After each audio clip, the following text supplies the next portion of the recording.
अरे अब कुछ मत पूछ विमला, लाख जतन करने के बाद भी महीने के आखिर तक हाथों में चमन्नी भी नहीं बच पाती। कभी अपने लिए कोई छोटी सी भी चीज लेनी हो तो 10 बार सोचना पड़ता है। तू सही कहती है, आमदनी तो बढ़ती नहीं, लेकिन दूसरी तरफ महंगाई दिन ब दिन बढ़ती ही जा रही है। राशन वाले का बिल, दूध वाले का उधार। अरे तुम औरतें बस इसी तरह जिंदगी भर रोती रहोगी। खुद के पैरों पे खड़े होने की सोचो, तब तुम्हें पैसों के लिए किसी का मुंह नहीं देखना पड़ेगा। अरे तू इतनी बड़ी बड़ी बातें कर रही है, तू ही बता दे हम क्या करें। हम औरतें चाहे तो कोई छोटा मोटा व्यापार कर सकती हैं, जैसे कि साड़ी बेचने का। सुधा की बातें सुन सब औरतें हंस पड़ती हैं।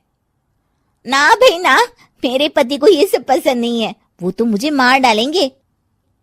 दूसरी औरतें भी विमला की बात से सहमति जताती है और साड़ी का व्यापार करने से मना कर देती हैं। अगले दिन सुधा अपनी सास से ये बात कहती है। बस अब यही काम रह गया था, सारा दिन यही सब सोचती रहती हो। अरे बढ़िया आई साड़ी बेचने वाली। तभी वहां सुधा का पति विवेक आता है। अपनी माँ की बात काटते हुए कहता है, अरे माँ, सुधा ठीक ही तो कह रही है। अगर ये साड़ियों का व्यापार करना चाहती है तो इसमें क्या गलत है।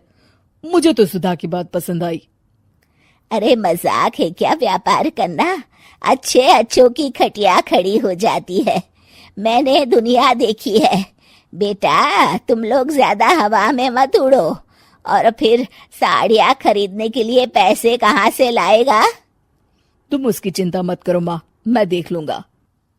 अगले दिन विवेक अपने एक दोस्त से कुछ पैसे उधार लेकर साड़ी के कारखाने से बहुत सारी साड़ियाँ खरीद लाता है। ये लो सुधा, तुम्हारा ऑनलाइन अकाउंट बन गया है। अब लोग घर बैठे तुमसे साड़ियाँ खरीद सकते हैं। ये तो बहुत अच्छी बात है। हाँ, और इतना ही नहीं, मैंने इसमें सभी नई डिजाइन की साड़ियों की फोटो भी अपलोड कर दी है। अब बस तुम देखती जाओ। कुछ दिनों के बाद, नमस्ते, मुझे सुधा जी से मिलना है। ओहो, तू कौन है और मेरी बहू से तुझे क्या काम है? माँ जी, मैं सुधा जी से साड़ियाँ खरीदने आया हूँ। अरे बड़ा बेवकूफ है तू, इतना बड़ा मीना बाजार छोड़कर यहाँ साड़ी खरीदने आया है। तेरा ऊपर का कोई पेच ढीला है क्या? अरे माँ जी, आप नहीं जानती, आजकल ऑनलाइन का जमाना है, समय और पैसे दोनों की बचत होती है। तभी वहां सुधा आ जाती है। सुधा बिरजू को साड़ियाँ दिखाती है। क्या बात है सुधा बहन जी, आपके पास तो बहुत ही सुंदर सुंदर साड़ियाँ हैं। एक काम करिए, ये वाली दे दीजिए और ये वाली भी। छोड़िए, एक काम करिए, ये सभी ही दे दीजिए। सुधा की सास हैरान रह जाती है। अरे इतनी साड़ी का तू करेगा क्या? अरे माँ जी, मेरी बीवी पहनेगी। अरे कितनी बीवियां है तेरी? माँ जी आप भी ना, बीवी तो एक ही है। पहले तो मैं 2-4 साड़ियाँ लेने आया था, लेकिन अब पूरी 20 साड़ियाँ ले जा रहा हूँ। ये लीजिए सुधा बहन जी, आपके पैसे, चलता हूँ।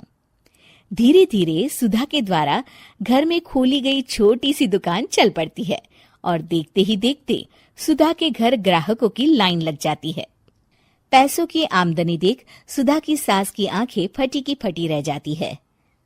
जा बहू, अब तू थोड़ा आराम कर ले, इन लोगों को मैं साड़ियाँ दिखा देती हूँ।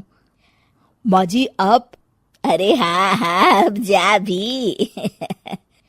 इस तरह सुधा की सास भी उसके कारोबार में हाथ बटाने लगती है। देखो सुधा, तुम्हारा व्यापार तो चल पड़ा।